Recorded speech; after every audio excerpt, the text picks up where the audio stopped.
السلام عليكم ورحمة الله وبركاته. نحن طالبات يمنيات جئنا لندرس ونرفع مستوانا العلمي. كنا أيها شرعية، أيها يا حوثي، أيها يا مقاومة، أيها المسائل.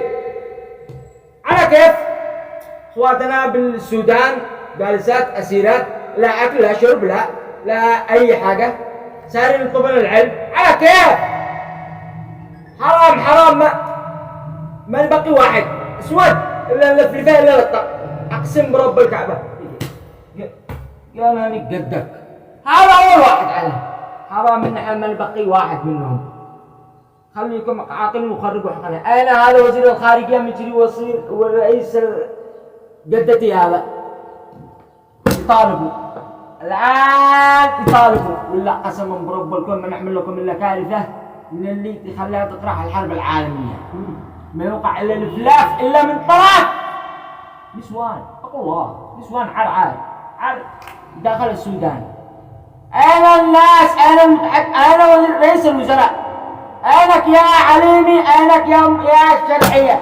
نقول هذول حوثي انا ياكم ما لنا منه، انيك والدي، لكن شرعيه انا العليمي، أنا رئيس الوزراء، أنا رئيس الخارجية، أنا رئيس مغلق الطلاب، أنا رئيس اتقوا الله. أنا هذا عاد حرام من الدنيا ما نحمل لكم إلا كوارث. ما نكون نشوف إلا كل أي واحد منهم ذبح.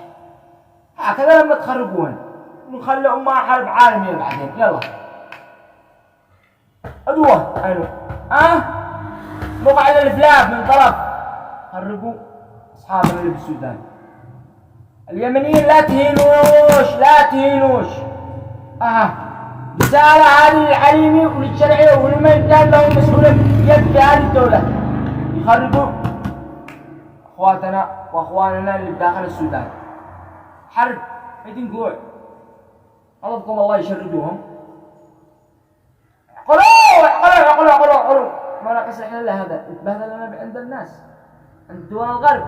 ما يقعش احنا يكفينا احنا متبهدلين بلادنا عادي. احنا بنسد بنقاتل بننزل الملح ولا، لكن اذا يحتالوا داخل السودان محاصرين جوع.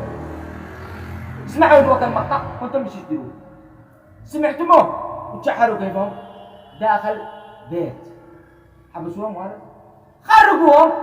أنا المنظمات طالبوا الأمم المتحدة، طالبوا المنظمات اللي الآن جالسة التي تفتل داخل اليمن، طالبوهم قلهم يوقفوا الحرب وخرجوهم. خلاص خبر جلد.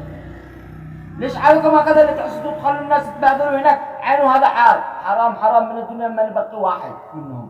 ما نحش عليهم ما وبعدين حرب. هذيك الحرب عقلوا بكل شيء. نطالب من جميع المسؤولين، من جميع وزارة الخارجية حقنا بالشرعية أو من كان يطالبوا بالله. العقال الآن يخرجوهم. يا عيباه يا عاراه بنت اليمنية تهان بالخارج ما يقعش. روح عنه والله ما يبدأ بهم إلا من هنا وطالب من حصلنا الإفلاف. وهات يا أبي هات. أنتم أخبر